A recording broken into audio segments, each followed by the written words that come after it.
Today on People Now, a shocking cancer diagnosis for a WWE star. We'll tell you what we've learned. Kanye puts his money where his mouth is with a financial contribution in Chicago's mayoral race. And guess how Drizzy Drake just broke a record previously held by the Beatles. It's a mom and son Lakers date night for Natalie Portman. Teresa Giudice puts on a brave face as her husband faces deportation. Plus, Beth Stern and an amazing furry friend with her owner Holly is joining us for a good cause. It's live today on People Now.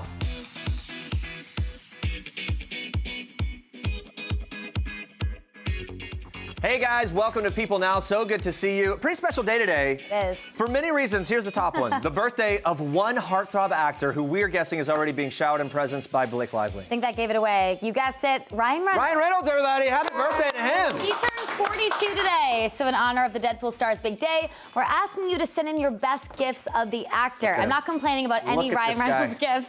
So tweet us with the hashtag People Now. You may just see your gift on the show. Better with age. He's kind of like the Clooney thing, you know? I know. And they're my favorite couple of all time. Yeah. They're so adorable and hilarious on social media. So we're going to get into all that. We're going to check in on those hunky Ryan Reynolds gifts a little later on. For now, here's what you need to know what's trending today, starting with this emotional moment in the wrestling ring Monday night. Watch. The reality is, my real name is Joe. And I've been living with leukemia for 11 years.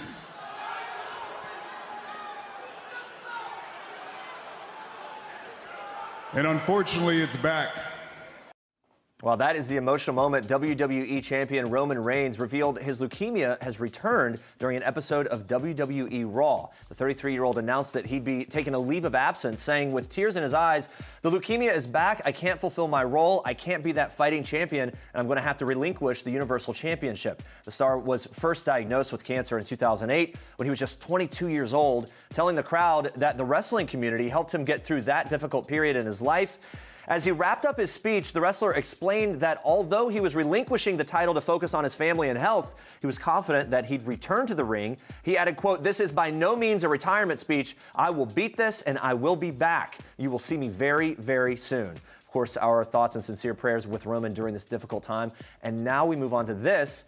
Kanye West making some more headlines in politics today. He just made a generous donation to Amara Inya, a woman who's running to be mayor of Chicago. The money, totaling almost $74,000, is the exact amount that she needed to pay off a debt owed to the Illinois State Board of Elections after a previous mayoral bid in 2015. This has all been confirmed by the BBC. The rapper's donation comes almost 2 weeks after a highly publicized meeting with President Donald Trump. The pair discussed prison reform and other political issues during the White House visit, causing quite the frenzy on social media. Now, Inya says her goal as mayor is to help communities unlock their civic imagination. Her policies, which also include investing in public schools and creating safe community spaces, have won the support of another famous musician, Chance the Rapper. The 25-year-old who shot down running for mayor last week has offered ideas for Inya's campaign, such as strengthening mental health services. The Chicago mayoral election will take place in February of 2019.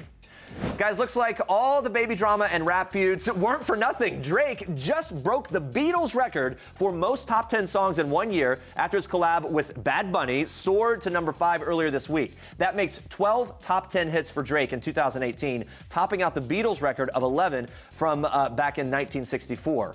October has been a big month for Drake, and besides smashing records, Wednesday, turns out, is his 32nd birthday. Happy birthday. 2 weeks ago, he celebrated his son Adonis's first birthday, so a lot going on there. Drake opened up to LeBron James about his son and co-parenting with his son's mother, former adult film star Sophie Brousseau, telling James, quote, "I am a single father learning to communicate with a woman who we've had our moments. I don't have any desire for him to not love his mother. I don't want the world to be angry at his mother." And he also revealed to James that he originally envisioned himself having a family with Rihanna, telling him, quote, "I wanted that too at one time." Now, even though it's not as he planned, he is taking fatherhood in stride. He says, "I'm just excited." He told LeBron's, and of course, all of this sounds like there is a lot to be excited about for Drake. It's a good time for him. I mean, good for him. I'm a fan of Drake. Went to his concert a couple months ago with a flying car, like going through the audience. I wish him the best. Let's have a good show. Breaking records. You got more for us in Star Trek. Yes, we are kicking off Star Treks with a relationship update from Down Under. Bindi Irwin is setting the record straight on her relationship with boyfriend Chandler Powell. And no, an engagement is not coming anytime soon. Here's what she told us about any impending nuptials.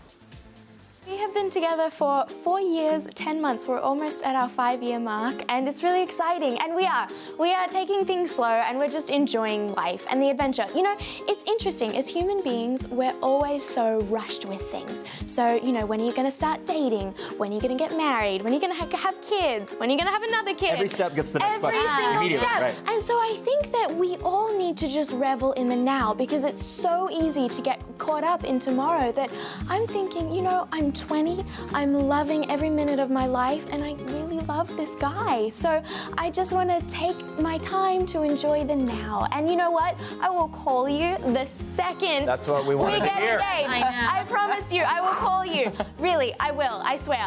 But it's really exciting. And we have so many years ahead of us to enjoy the adventure of life together.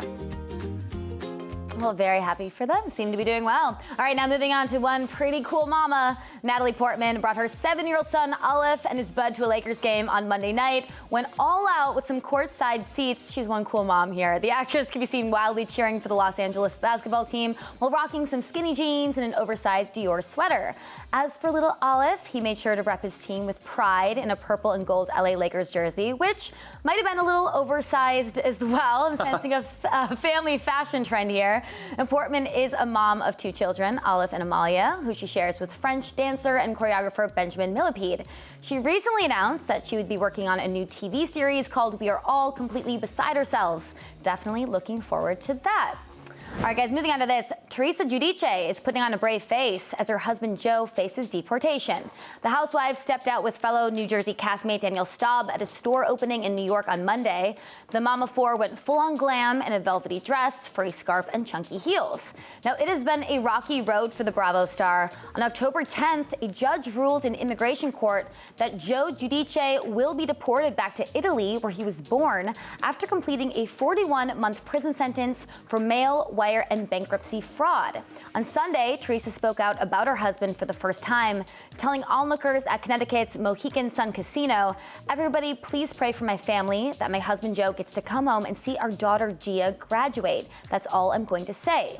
Joe's sentence began in March of 2016 and is set to end in 2019. Meanwhile, Teresa spent nearly a year in prison from January to December 2015 after she was found guilty on fraud charges, while hoping for all the best for this family. And those are your Star Treks for today. Stay with us, guys. Julia Roberts and Dermot Mulroney are together again. The iconic duo telling us all about their new series, Homecoming. Plus, we're celebrating Adopt a Dog Month with Beth Stern and a super sweet service dog. They are going to be here live in just a little bit. Stick around.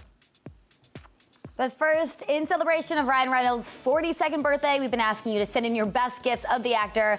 Let's take a look at what you've been tweeting so far. Andrea hasn't been as excited for Question of the Day in a while. Yeah, but look, he's happily married. It's not like that, Jeremy. No, I know, but I just appreciate him. You appreciate he's funny. many things about him. Good head roll. Funny guy, talented actor. What is this? Oh, I don't know. From The Proposal, right? Oh, yes. Are we allowed to show Thank that? you. I guess so. I think so. Well, yeah, thank you. late. There you go, Deadpool. Deadpool, to me, is his crowning achievement. We can debate that. We'll talk more about it. I hope there are 1,000 Deadpools to come. Keep sending in those gifts, but now we move on to this. Well, after spending the first leg of the royal tour in Australia, Meghan Markle and Prince Harry are on to Fiji, and they made a very stylish arrival on Tuesday, complete with a red carpet.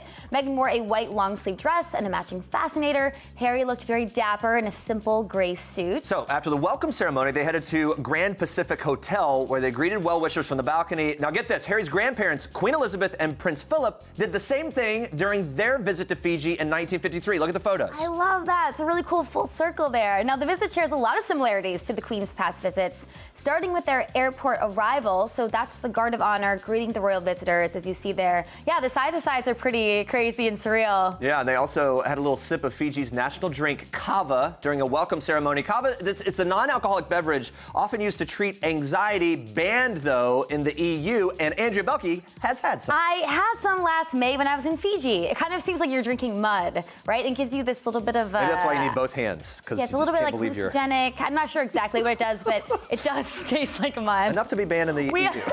Anyway, on from the kava, we got some major evening gown glamour and a glimpse at that bump when the royal newlyweds changed to attend a state dinner. Harry went full black tie, but Meghan went for a blue cape dress. earrings that the palace confirms are borrowed, although they won't say from whom. Harry spoke to the crowd at the gala, telling the host nation, here was the quote, "Our two countries have enjoyed a close relationship and friendship. We share Commonwealth values and common goals, a love of rugby and a sense of humor. Our ties run deep." Now, the parents-to-be will spend another day in Fiji before they fly to Tonga on Thursday. It's a big trip for them. I know, enjoy Fiji because I had a blast. All right, moving on to this. Vogue magazine is responding to the backlash over these photos of Kendall Jenner. Yeah, Vogue posted on Instagram this weekend. Now, the response here, pretty divided by Kendall's curly hairstyle. Some are saying it's an afro and accusing the magazine of cultural appropriation. Now, Vogue has released a statement to explain the inspiration behind the photo shoot. Here's part of their statement. It says, the image is meant to be an update of the romantic Edwardian Gibson girl hair and also the big hair of the 60s and the early 70s that puffed out, teased out look. So the magazine also said, we apologize if it came across differently than intended. We certainly didn't mean to offend anyone by it. That's part of their statement. Yeah, the photos of Kendall were posted with captions commemorating the 50th anniversary of the CFDA Vogue Fashion Fund Prize, which highlights up-and-coming designers every year. Guys, this, of course, is not the first time Kendall has been involved in a cultural appropriation-related controversy. April 2017, the Pepsi ad, we remember that. She kind of leaves the photo shoot, joins the street protest, calmly hands a can of soda to a police officer. Hey, everyone's happy. They cheered. This was in the wake of actual protests that were happening. People thought it made light of the whole situation. Well, people were very, very upset by that. It also reminded people of an iconic photo from Baton Rouge. Protester Aisha Evans was standing calmly as two state troopers approached her. So Pepsi ended up pulling that Kendall Jenner ad just a day later. We'll see what happens with this whole controversy. I don't know. But now we switch gears to this. Take a look.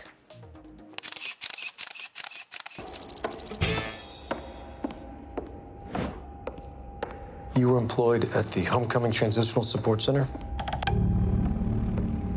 How do you feel? Happy. What we're seeking here is information. What were your duties there? I don't know. You don't know. Very interesting. What's going on? That is Amazon's latest thriller, Homecoming, from Mr. Robot creator Sam Esmail. It also marks Julia Roberts' foray into television and reunites her with former co-star Dermot Mulroney. Now, people sat down with the cast at the Toronto Film Festival, and the frequent co-stars discussed working together once again. Take a look at this. We've both been at it for a while and have had the great fortune to work together now, our third time. So it's, again, a privilege. But I must say, after this many years, I don't really make the habit of hanging out in people's trailers, other people's dressing rooms, with one exception. I do find myself drawn to just hang out with my, actor in the scene who happens to be my buddy. So It's it was nice more dressing room too. Yeah, it's got the coffee maker, really is. Yeah. But this is Sam's doing. I had no influence. I did not say, hire my friend. I had nothing to do with this. And Sam is so proud that he has us together. She's a very believable actress, too, so I don't believe you. It's the truth. Sam insists, but I don't believe him either. Yeah. Movie icon Sissy Spacek also stars and takes on the role of Julia Roberts' mother. It's a role she seemed destined to play. Watch. I am going to stand or fall with this ship for sure. But, I mean, the casting of Sissy Spacek as my mother, it was just one of those moments where, like, I got off the phone with Sam. I was like, this is going to be fantastic. I met her when she was 13, so I feel very connected to her in a real familial kind of way. And I met her when her brother, she came up one summer to New York to visit and see the city lights, and I was friends with her brother Eric, and My he sister introduced and I me. came to visit, and it's like... The rest is history. Yeah. Guys, we are so excited to be joined now by one of the hosts of this year's American Humane Hero Dog Awards. Welcome, Beth Stern. And joining us is one of this year's honorees, Frances, and her owner, Holly. And Frances is just very relaxed. Yeah, relaxed. Super stressed. She's taking a break. This dog works all day long, and she's entitled to a little moment. And she is just living in that break. Look at that. I feel like doing that sometimes throughout the day here. Maybe Go right ahead, in the next there's 5 minutes. a nice 5 minutes. Yeah. So this year, there are 7 dogs competing for the honor of being named the one and only top American hero dog. How do they get chosen? First of all, they're all heroes. Let's just put that out there. For sure. It starts now for next year. Everybody's submitting the stories. The stories aren't your normal stories. We've all had a dog in our lives where we're like, that's my hero. These are dogs that have literally saved lives or who are saving lives on a day-to-day basis. You need a Kleenex box. Everybody's there crying. Every story is so inspiring and beautiful, and you just fall in love all over just with these animals. I love that. I love it so much. Now, Holly, tell us about Frances. When did you get her, and what did she do as a service dog? So I am actually blind. I lost my eyesight 6 years ago after a very long battle with breast cancer. And 6 months after losing my eyesight, I found out that I was pregnant. So people would say to me, how are you going to parent your child by yourself with this visual impairment? And I said, I'm going to get a guide dog. So I applied to Guiding Eyes for the Blind. That's right here in New York. And 2 years ago, I was matched with Frances. She's a 4-year-old yellow Labrador retriever.